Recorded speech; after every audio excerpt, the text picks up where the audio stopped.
Biz have öyrənmişik ki, have var deməkdir, düzdür? Okay, biz öyrənmişik, mesela have var deməkdir. I have book, mənim kitabım var. She has flower, onun çiçəyi var. Və öyrənmişik ki, he, she, it olduğunda has olacaq, düzdür? Aha.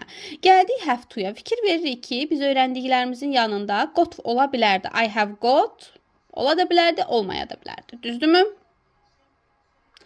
Amma burada fikir veririk ki, got yox. Have-dən sonra to işlənib, düzdür?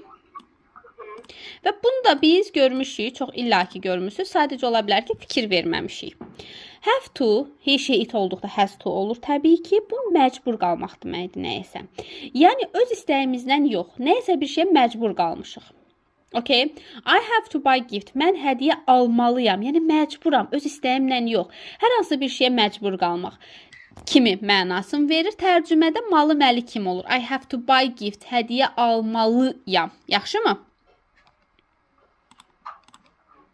Aydındır. Bura qədər sual var.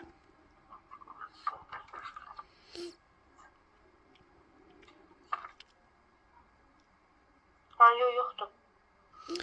Mən əslində onu qeyd eləmişəm burada. Do you have to, yəni məcbursan. Hələ sualını keçməmiş, hələ adi formasını keçmişik. Sualı keçdikdə onu da izah eləyəcəm. Aha, sənin üçün aydındır, hər hansısa bir sual falan var? Okay. Yəni, tərcümədə malı məli kimi tərcümə olunur. Mütləq hərəkətdən əvvəl işlənir. Cümlədə 200 dənə də söz olsa, 500 dənə də söz olsa, bunun yeri hərəkətdən əvvəldir. Yəni, tərcüməsi dediyimiz kimi malı məli kimi olur? Have to buy. Məsələn, she has to drink water. O su içməlidir. Yəni, burada içməlidir dedikdə, yəni, buna məcburdur sadəcə. Dövlət qanunlarında istifadə olunur. Məsələn, bunu eləməlisən.